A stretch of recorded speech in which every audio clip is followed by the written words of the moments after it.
ఒక్కసారి కొమ్మూరి గోల్డ్ కి కాల్ చేయండి. తాకట్లో ఉన్న మీ బంగారాన్ని విడిపించి మార్కెట్ ప్రైస్ కి వాళ్ళు కొనుక్కుని మిగతా డబ్బులు మీకు ఇచ్చేస్తారు. హాయ్, వెల్కమ్ టు మనం టీవీ. మనం ఉన్నది మన కోసం. నా అన్వేష్కి సంబంధించి కొన్ని సీతాదేవి ఇంకా ద్రౌపది దేవి గురించి మాట్లాడిన మాటలు సోషల్ మీడియాలో తెగ వైరల్ అవుతున్నాయి. వాళ్ళు టీ షర్ట్లు వేసుకుంటే వాళ్ళ మీద అత్యాచారం జరిగిందా అన్న మాటలు నిజంగా హిందూ సమాజం తీసుకోలేకపోతుంది. సో ఈ ఇష్యూ పైన మాట్లాడదాం. మనతో పాటు జూమ్ కాల్లో ఆడారు ప్రముఖ అడ్వకేట్ రజనీ గారు. నమస్కారం మేడం. నమస్తే మనోజ్ గారు. మేడం, మరి అంటే నాన్ వెజ్ ఎందుకు అంత బరి తెగించి మాట్లాడారు అనుకోవచ్చు మేడం? ఇక్కడ అన్వేష్ గారు అంతకు ముందు ఏదైనా మంచి మాటలు మాట్లాడితే ఇవాళ ఓకే, చెడ్డ మాటలు మాట్లాడాడని మనం అనుకోవచ్చు. విదేశీ యాత్రికుడు ఆ విదేశాల్లో ఉన్నటువంటి గొప్ప విషయాలను, మంచి విషయాలను, చెడు విషయాలను ఇక్కడ ఇలా జరుగుతుంది, అక్కడ అలా జరుగుతుంది అని చెప్పచ్చు. చెప్పడంలో తప్పులేదు. కానీ 10 మాటలు మాట్లాడితే 9 మాటలు బూతులు మాట్లాడుతుండే వ్యక్తికి అసలు అంత అసభ్యంగా, అంటే నేను అనుకుంటానండి, సినిమాలకి సెన్సార్ బోర్డులు ఉంటాయి, ఈ యూట్యూబ్ వాళ్ళకి సెన్సార్ బోర్డులు ఉండవు. వాళ్ళ ఇష్టం వచ్చినట్టు వాళ్ళు చేసేస్తుంటారు. దీనివల్ల సభ్య సమాజానికి ఏం మెసేజ్ వెళ్తుంది అంటే మీరు నమ్మరు. ఇలా తిట్టే చాలా మంది, అన్వేషణ తిట్టే చాలా మంది కూడా అన్వేష్ వీడియోస్ పెట్టుకొని చూస్తారు. వాడు ఏం మాట్లాడా, ఎలా మాట్లాడా, ఆ వల్గారిటీ కోసం. అంటే వద్దు అనుకున్నప్పుడు వదిలేయాలి. కానీ మనకి సొసైటీకి ఎలా అలవాటైపోయిందంటే ఇవాళ ఏం చూపిస్తున్నాడు, రేపేం చూపిస్తున్నాడు, ఎల్లుండి ఏం చూపిస్తున్నాడు, ఈ దరిద్రపు కొట్టు విధానాలతో ప్రతి ఒక్కడు మళ్ళీ అదే వీడియోస్ చూడడం. ఇవాళ రోజు ఎంత ధైర్యం చేసేసినాడంటే గరికపాటి గారిని బూతులు తిట్టేయడం, లేకపోతే చాలా అసభ్యంగా పుచ్చకాయల్ని, కీరా దోసకాయల్ని తీసుకొచ్చి చాలాగా, అసలు ఎలా అంటే ఇంత వల్గారిటీ ఒక మనిషి ఎలా మాట్లాడతాడు? మేమేం కట్టుకోవాలో మాకు తెలియదా, నువ్వెవరు చెప్పడానికి? మాకు ఇబ్బందిగా ఉందని మేము చెప్పామా మీకు? ఈరోజు అంటున్నాడు ముస్లిం సమాజాన్ని, హిందూ సమాజం వేస్ట్, ఒక క్రిస్టియన్ సమాజంలోనే స్వేచ్ఛ ఉంది, చక్కగా బీచ్ల్లో కూర్చుంటారు, గాలికి ఆడుతుంది. ఏంటా పిచ్చి మాటలు? సరే అవన్నీ వదిలేద్దాం. అవన్నీ సంస్కృతి, వాడు పాటించే చావడు, ఇక్కడున్న సొసైటీ కూడా అలాగే చచ్చింది అనుకున్నాం. కానీ ఎక్కడో పురాతన కాలంలో ఉండేటువంటి రామాయణ మహాభారత గ్రంథాల గురించి, అందున రామాయణం గురించి, ద్రౌపది గారి గురించో లేకపోతే సీతమ్మ తల్లి గురించో ఇలా వీళ్ళు వీళ్ళ వీళ్ళ అప్పుడు వాళ్ళు చీరలు కట్టుకున్నారు కదా, మరి ఏముందని వాళ్ళని రేప్ చేసినారు అంటే, మహాకురుక్షేత్రం జరగడానికి కేవలం ద్రౌపదిని అవమానించినందుకే. ద్రౌపది 5గురిని చేసుకోవాల్సి వచ్చినప్పుడు శ్రీకృష్ణ పరమాత్ముల్ని అడిగినప్పుడు ద్రౌపదికి చెప్తారు, ఇంతమందిని పెళ్లి చేసుకోవాలంటే ఇది దేనికి సంకేతం? మహాకురుక్షేత్రానికి సంకేతం. ఏది జరిగినా అది భగవత్కార్యమే. అంతేగాని 5గురితో కలిసి సంసారం ఆవిడ చేసింది లేదు, చెయ్యదు కూడా. ద్రౌపది ప్రపంచ సుందరి, ద్రౌపది అంత అందగత్తె ఇంకెవ్వరూ లేరు అనేటటువంటి వ్యక్తి ఆవిడ. ఎవరు లేరు. మనం ఇంకా ఏ దేవతను కూడా పోల్చలేము, అంత గొప్ప అందగత్తి. సో ఆవిడ మీద ఆవిడ చీర లాగినందుకు ఒక కురుక్షేత్రం జరిగింది. ఈరోజు చీర కప్పుకోమన్నందుకు, చీర కట్టుకోమన్నందుకు ఒక పెద్ద విధ్వంసం, మహిళా కమిషన్, ఇంకోటి నాకు అనిపించింది సార్. ఒక మాట మనోజ్ గారు, మా ఇష్టం, మా బట్టలు మేము ఇలాగే వేసుకుంటాం, ఇలాగే తిరుగుతాం అన్నటువంటి అనసూయ గారు, అదే మాదిరిగా మహిళా కమిషన్ చైర్పర్సన్ గారు, వాళ్ళ బట్టలు వాళ్ళ ఇష్టం, వాళ్ళు వేసుకుంటారు, మీరెవరు అడగడానికి అన్నటువంటి మహిళా కమిషన్ గారు, అదే మహిళా కమిషన్ ఆఫీస్ కి ఒకవేళ శివాజీ గారు గనక బనియను అండర్వేర్ తో వెళ్తే ఊరుకుంటారా, ఊరుకోరా? అదే మాదిరిగా కారులో దిగి ఒక అడ్వర్టైజ్మెంట్, ఈ మధ్య బనియన్ అండర్వేర్ కూడా సినిమా హీరోలు ఈ మధ్య అంటే ఎప్పటి నుంచి వస్తుంటారు కదా, ఒక అడ్వర్టైజ్మెంట్ కి వస్తారు కదా, వాళ్ళు అదే మాదిరిగా ఒక బనియన్ అండర్వేర్ అడ్వర్టైజ్మెంట్ కి వచ్చాను అని శివాజీ గారు అలా రోడ్డు మీద నడుచుకుని వచ్చి మహిళా కమిషన్ ఎదురుగా ఇలా కాలు మీద కాలు వేసుకుని కూర్చుంటే ఆవిడ భావం ఎలా ఉంటుందో నాకు అర్థం కాల. అంటే ఏంటి శివాజీ గారు ఏమనుకుంటున్నారు మీరు? ఆఫీస్కి వచ్చేటప్పుడు నా ఇష్టం అండి, రే నా ఒంటి మీద వస్త్రధారణ నా ఇష్టం, నాకు ఇలా గాలాడుతుంది, నేను ఇలా వచ్చేసినాను, ఏమవుతుంది? అదే కదా నేను మాట్లాడింది. అమ్మ మీకు కప్పుకోండి అమ్మా అంటే తప్ప అన్నారు, మేము విప్పుకుంటాం, మీరెవరు చెప్పడానికి అన్నారు. అరే ఆడవాళ్ళు మీరే విప్పుకుంటలేదు, మగోళ్ళు మాకు గాలాడద్దాం, మేము విప్పుకుంటామా అని వాళ్ళు అలా రోడ్ల మీదకి వచ్చేస్తే, రోడ్ల మీదకి ఆఫీస్ ముందుకు వచ్చి ఆవిడ ముందు కూర్చుంటే, సో అందుకనే అతను చెప్పాడు, నేను అన్నయ్యన్ని వెనక్కి తీసుకోను, ఆ ఒక్క పదమే వెనక్కి తీసుకుంటాను, అది తప్పు. అది పొరపాటున జారింది. కానీ మీరు మీరు అన్ని పాటల్లో మీరు ఇష్టం వచ్చినట్టు పెడతారు. అప్పుడు మీకు జారిపోతుంటాయి. వాళ్ళు పేమెంట్ ఇస్తే వాళ్ళు పేమెంట్ ఇస్తే మీరు జారిపోయే పాటలన్నీ పాడేస్తుంటారు. ఉమ్, పాటే కదా! కానీ ఇక్కడ మాట కదా! పొరపాటున జారింది, పొరపాటున నోట్లోంచి మాట జారిందని క్షమాపణ చెప్పిన కోని మహిళా కమిషన్ ఎదురుగుండా కూర్చోబెడితే నేను అనుకున్నాను ఆయన ఆయన ఆయన అలా వెళ్ళుంటే అక్కడ అసలు వాతావరణం ఎలా ఉండుండేదా అని. ఎందుకంటే ఈవెన్ దో మా జడ్జి గారి దగ్గరకు కూడా వచ్చేటప్పుడండి టీ షర్ట్లు వేసుకొని కట్ బనియన్స్ వేసుకొని అట్లంతా పర్మిషన్ ఉండదండి. ఫుల్ హ్యాండ్స్ వేసుకోవాలి. ఫస్ట్ బటన్ కాలర్ పెట్టుకోవాలండి. ఇక్కడ ఈ బటన్ పెట్టకపోతే ఒక మహిళా జడ్జి ఒక డిఎస్పీని సస్పెండ్ చేసింది. ఒక 1 వీక్ 10 డేస్ మీరు ఉద్యోగానికి వెళ్ళకూడదని ఇచ్చింది. అరే నా వస్త్రధారణ, నా బటన్ నాకు గాలాడాలి. ఇదిగో నేను జిమ్ నుంచి డైరెక్ట్ గా కోర్టుకు వచ్చేస్తానంటే ఊరుకోరండి. అందుకే తిరుమల తిరుపతి దేవస్థానంలో ఇలాగే ఉండాలి. మేము విశ్వసుందరులము, మేము స్కాట్లు వేసుకొస్తామంటే ఊరుకోమంటూ చక్కగా పొద్దుగ్గా చీర కట్టుకోవాలి. మేడం అంటే పైన ఒక గుంచలే రకంగా కట్టుకోవాలి. నాన్ వెజ్ ఆడవాళ్ళ బట్టల గురించి అప్పట్లో దేవతల బట్టల గురించి అంత మాట్లాడేంత క్రెడిబిలిటీ ఉందంటారా? And first one. Second one అందుకే మాట్లాడే శివాజీ వ్యక్తిని బట్టి గురించి 10th క్లాస్ చదివినట్టు ఫెయిల్, ఇంటర్ ఫెయిల్ అని మాట్లాడేంత ఆ స్టేటస్, ఆ స్టేచరు నిజంగా నాన్ వెజ్ ఉందంటారా? సరే ఒకటి మనం మాట్లాడే వ్యక్తిని బట్టి మనం సమాధానం చెప్పాలి. ఉమ్, అంటే అతని మాటలకి సమాధానం చెప్పాల్సిన అవసరం లేదు. రామాయణం గురించి ఒక్క విషయాన్ని ఉమ్, మా గురువుగారు నాకు చెప్పేవాళ్ళండి. ఉమ్, సీతమ్మ తల్లి ఆడుకుంటూ బాలు బంతాట ఆడుకుంటూ ఆ బంతి శివధనుస్సు కిందకి పోతే ఎవరు తీయడం కుదరకపోతే శివధనుస్సు అలా పైకి లేపి ఇలా బంతి లాక్కొని మళ్ళీ శివధనుస్సు అలాగే పెట్టేసి ఆ బంతి తీసుకొని వెళ్ళి ఆడుకుంటే ఉమ్, అది చూసినటువంటి అది చూసినటువంటి ఏదైతే సీతమ్మ తల్లి తండ్రి అయినటువంటి వ్యక్తి ఆశ్చర్యపోయినారు. ఉమ్, ఆశ్చర్యపోయారు. జనక మహారాజు మిథిలా నగరంలో అరే ఆ శివధనస్సుని అంత తేలికపాటిగా ఎత్తేసింది. ఆ తల్లి ఏంటి ఈ తల్లి శక్తి అంటే ఆ తల్లి ఒకరి సాంగత్యం వల్ల పుట్టింది కాదు. భూగర్భంలోంచి బయటకొచ్చింది. ఉమ్, అంత పవిత్రమైన తల్లి సీతమ్మ తల్లి. ఎవరు స్పృశించలేదు. భూగర్భంలోంచి వస్తే తీసుకొచ్చి పెంచుకున్నటువంటి జనక మహారాజు కేవలం గార్డీనే, తండ్రి కాదు. ఉమ్, సమస్త దేవతలకి కలిగి పుట్టినటువంటి తల్లి సీతమ్మ తల్లి. ఉమ్, అటువంటి తల్లిని అటువంటి తల్లి శివధనస్సు ఎత్తేసి ఆ బాల్ ఆడుకుందా? ఈ విషయాన్ని గుర్తుపెట్టుకోండి. ఆ శివధనస్సుని అది క్లీన్ చేయడానికి 10 మంది 20 మంది వచ్చిన శివధనస్సు ఎత్తలేని పరిస్థితి ఉంటే ఆ తల్లి చిన్న బిడ్డప్పుడే ఆడుకుంటూ పైకెత్తేస్తే శివధనస్సు ఎత్తి విల్లు పైకెత్తిన వాడే తల్లిని పాణిగ్రహణం చేయాలంటే ఆ విల్లు కూడా ఎత్తలేని దౌర్భాగ్యుడు రావణుడు. ఆ విల్లు కూడా ఎత్తలేడు. కానీ సీతమ్మ తల్లిని ఎత్తుకుపోతాడా?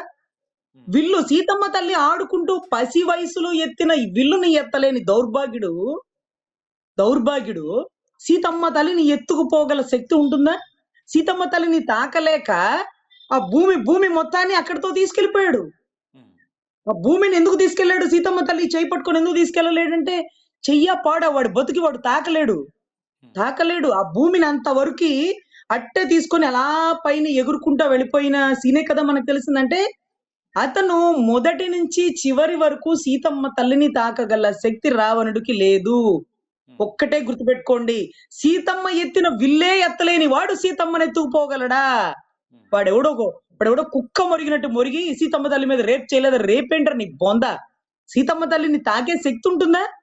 ఉమ్, తాకే శక్తి ఉంటుందా? ఆవిడ తలుచుకుంటే లంకెంత లేకపోతే ఆవిడ అసలు రాముడి దగ్గరికి రాలేదనుకుంటున్నారా? అది రామాయణం జరగాల లేకపోతే రావణాసుడి అంతం జరగాలి కాబట్టి ఆ తల్లి అక్కడ కూర్చుంది. ఎందుకంటే ఈ రావణాసుడికి అంతం జరగాలి కాబట్టే ఈ పెద్ద యుద్ధం జరగాలి కాబట్టి ఆవిడ కామ్‌గా కూర్చుంది. ఆవిడ తలుచుకుంటే ఎంత అసలు వానరుడు ఆంజనేయుడు అసలు లంక మొత్తానికి ఎత్తి అక్కడికొచ్చేసి ఆవిడ 2 సెకన్‌లో తీసుకెళ్ళిపోగల సమర్థుడు. ఎందుకంటే రాముణ్ణి, లక్ష్మణ్‌ని భుజాల మీద తీసుకెళ్ళి వెళ్ళిన వాడు. లేకపోతే ఒక పెద్ద కొండని తీసుకొచ్చేసిన వాడు సంజీవని కొండని. సీతమ్మ తల్లిని అక్కడి నుంచి ఇక్కడికి తేలాడా? కానీ సీతమ్మ తల్లి రాదు. నేను రాకూడదు హనుమ. నేను ఇక్కడ క్షేమంగా ఉన్నాను. ఆయన వచ్చి యుద్ధం చేయమను. రావణ సంహారం చేయమను. అప్పుడు వస్తాను. సంహారం కావాలా? అందుకే నేను ఇక్కడికి వచ్చింది. లేకపోతే వాడి బొంద వాడి బతుకి నన్ను ఎత్తుకుపోగలడా? వాడు నేను ఎత్తిన విల్లే ఎత్తలేడు, వాడు నన్ను ఎత్తుపోగలడా? రావణ సంహారం కోసమే, రామాయణం కోసమే నేను ఇక్కడ కూర్చున్న పరిస్థితి.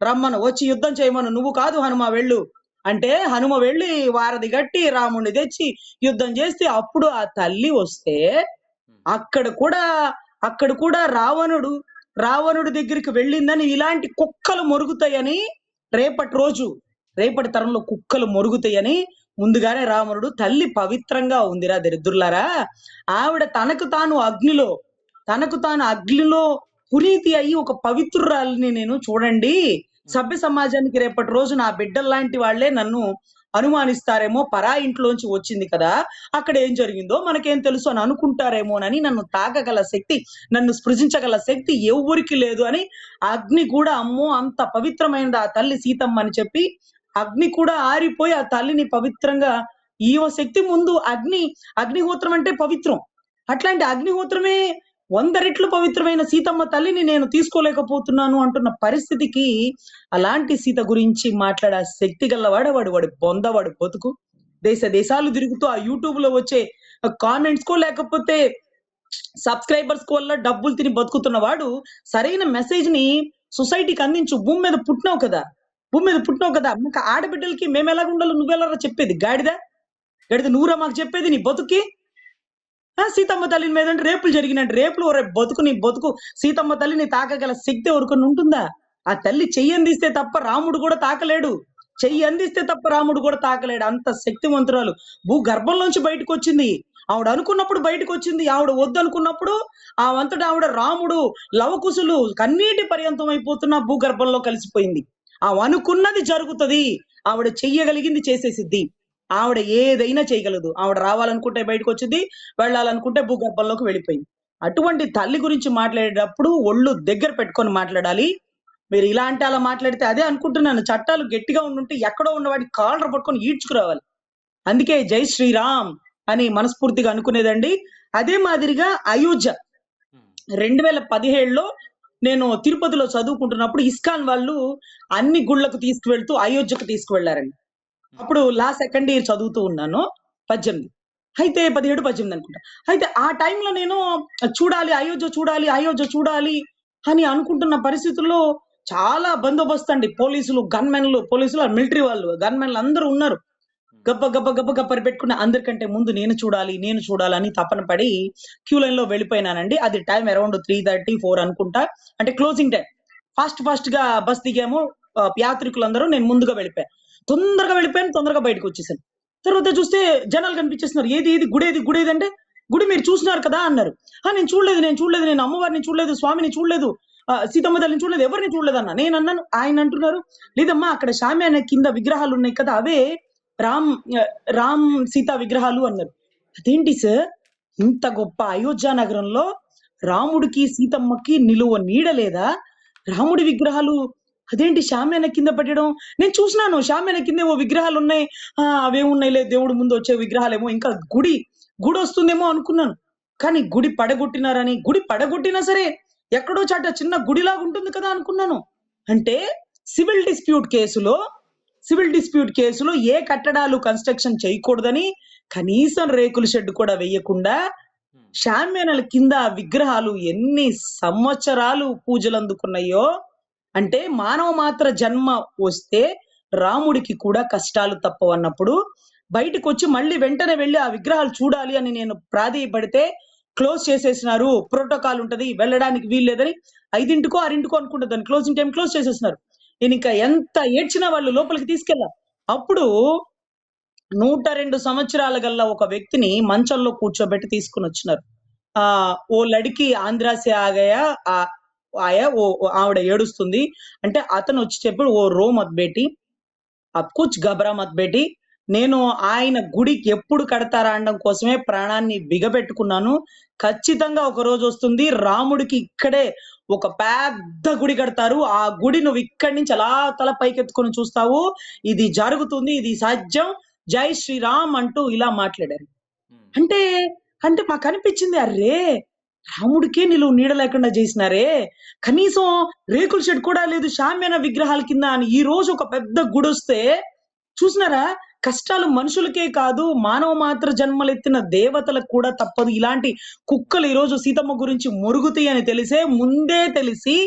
ముందే తెలిసి అగ్నిలో పరమ పవిత్రమై పునీతమైన తల్లి సీతమ్మరా అని రాముడు ఆయనకి తెలియక కాదు, ఇలాంటి కుక్కలు మొరుగుతాయనే, నీలాంటి కుక్కలు మొరుగుతాయనే సభ్య సమాజానికి ఎప్పుడో ద్వాపరయుగం త్రేతాయుగాలు ఎప్పుడో చెప్పేసినాడు. సో ఇలాంటి వాళ్ళకి తక్షణ చర్యలు, కఠిన చర్యలు ఉండాల్సిందే. ఎందుకంటే మళ్ళీ మళ్ళీ ఒకళ్ళ నుంచి ఒకళ్ళు మాట్లాడేస్తారు. తప్పది. ద్రౌపది చాలా పవిత్రమైన ద్రౌపది చాలా అందగత్త. ద్రౌపది ఆ నిర్ణయం తీసుకోవడం వల్లే కురుక్షేత్రం జరగగలిగింది. లేకపోతే కౌరవులందరూ అంతమొందారు. అంత గొప్ప నిర్ణయం తీసుకున్న తల్లిని ఎవరు తాకలేదు. ఎవరు తాకే ధైర్యం చెయ్యరు. అర్జునుడి భార్య వేరు, అర్జునుడికి పుట్టిన బిడ్డలు వేరు. ద్రౌపది ఒక తల్లి అంతే. ఈ సంహారం జరగడానికి ఆ తల్లి అక్కడ ఆవిర్భవించింది. ఆ తల్లికల్లా పరిణయం జరిగింది, వివాహం జరిగింది. సో ఇవన్నీ పురాణాలు చదివితే తెలుస్తుంది. బూతు బొమ్మలు చదివితే ఏం తెలిసి వచ్చింది? అదే కదా. ఏం జరిగింది వచ్చింది మీకు? అసలు నిన్నటి రోజు ఒక టీవీ డిబేట్ లో మాట్లాడుతూ ఒక చక్రవర్తులు అంటే, ఒక రాజు అంటే హరిశ్చంద్ర రాజు, రాజు అంటే ధర్మరాజు, రాజు అంటే ఇంకొక రాజు ఉంటాడండి, ఆయన శిబి చక్రవర్తి అంటారు. శిబి చక్రవర్తి అంటే రామాయణంలో కైకేయి వరాలు దశరథ మహారాజుని అడిగేటప్పుడు, అయ్యా నీకు శిబి చక్రవర్తి గురించి తెలుసా? ఇచ్చిన మాట కోసం అంటే ఒక గ్రద్ద పావుని చంపుతుంటే ఆ పావుని కాపాడి, గ్రద్ద నువ్వు ఆ పావుని చంపొద్దు, నీకేం కావాలి పావుకు బదులు అంటే మాంసం కావాలి అంది. ఆ పాముకు సరిపడా మాంసం కావాలి అనింది. ఎంత మాంసం కండలు కోసి ఇచ్చినా ఆ పాముకు సరిపడట్లా. ఎక్కడ కోయమనింది? శిబి చక్రవర్తి తొడను కోసి ఇచ్చినాడు.